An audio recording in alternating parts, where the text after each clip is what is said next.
So now we continue to read the Book of Ezekiel, and we are now in chapter 41. In this chapter we will have dimensions. They're mainly for floor plan. Height is not given. We are reading about the dimensions of the future temple in the kingdom of God. But we also encounter a couple of words. One word is Hebrew hekel, which means holy place, and the other one is debir, which means holy of holies. Chapter 41 of Ezekiel, verse 1. Then he brought me into the sanctuary and measured the doorposts 6 cubits wide on one side and 6 cubits wide on the other side, the width of the tabernacle. The width of the entryway was 10 cubits, and the side walls of the entrance were 5 cubits on this side and 5 cubits on the other side. And he measured its length 40 cubits and its width 20 cubits. Also he went inside and measured the doorposts 2 cubits, and the entrance 6 cubits high, and the width of the entrance 7 cubits. He measured the length 20 cubits and the width 20 cubits beyond the sanctuary. And he said to me, "This is the most holy place." Now, brethren, we have read this that is in verse 4. This is the most holy place. We commonly call that place the Holy of Holies. The Hebrew word for that place is Kodesh HaKodeshim. In other words, a sacred place, a sanctuary. Kodesh HaKodeshim. Then we read next in verse 5. Next he measured the wall of the temple, 6 cubits. The width of each side chamber all around the temple was 4 cubits on every side. The side chambers were in 3 stories, one above the other, 30 chambers in each story. They rested on ledges which were for the side chambers all around, that they might be supported, but not fastened to the wall of the temple. You see, the side chambers, brethren, are there, and one may wonder, how do you get from one floor to the next one? Well, from putting all together, the Bible indicates that there was a widening stairs leading from one floor to the next. When we read the account in Chronicles and Kings, we find the exact size of each of these floors. And there might be some other floors in that porch for a treasury. The Bible gives us a general outline in this case, not some specific details. Verse 7. As one went up from story to story, the side of chambers became wider all around, because their supporting ledges in the wall of the temple ascended like steps. Therefore, the width of the structure increased as one went up from the lowest story to the highest by way of the middle one. You see, brethren, as we see, chambers got wider, larger as one went up. So they're not part of the temple, they're attached to the temple, you see, but not over sacred area. So they're attached to the temple, they're not over the sacred area, and the door going into Holy of Holies is 5-sided. Verse 8. I also saw an elevation all around the temple. It was the foundation of the side chambers, a full rod, that is 6 cubits high. The thickness of the outer wall of the side chambers was 5 cubits, and so also the remaining terrace by the place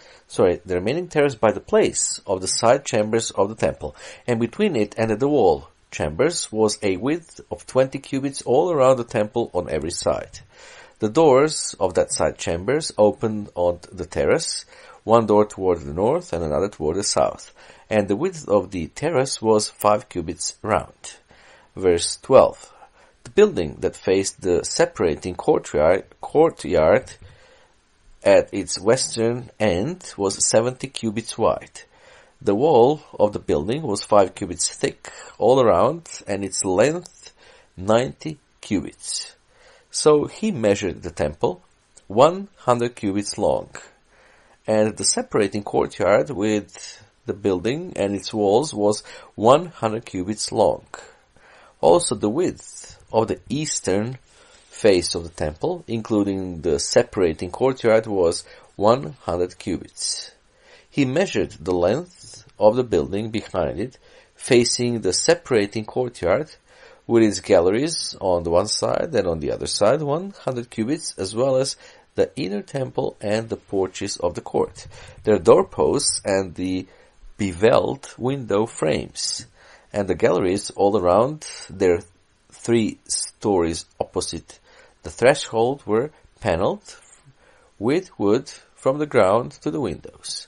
The windows were covered from the space above the door even to the inner room, as well as outside, and on every wall all around, inside and outside, by measure.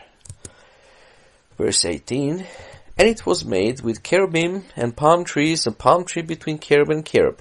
Each cherub had 2 faces, so that the face of a man was toward a palm tree on one side, and the face of a young lion toward a palm tree on the other side.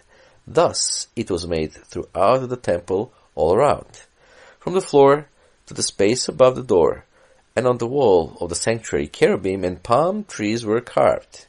The doorposts of the temple were square, as was the front of the sanctuary. Their appearance was similar. Now in verse 21, what exactly does he mean? May not be clear, brethren, but we can guess that he is pointing out the uniqueness of that building. And then he continues in verse 22, speaking of the future altar in the future temple. He says, the altar was of wood, 3 cubits high, and its length 2 cubits.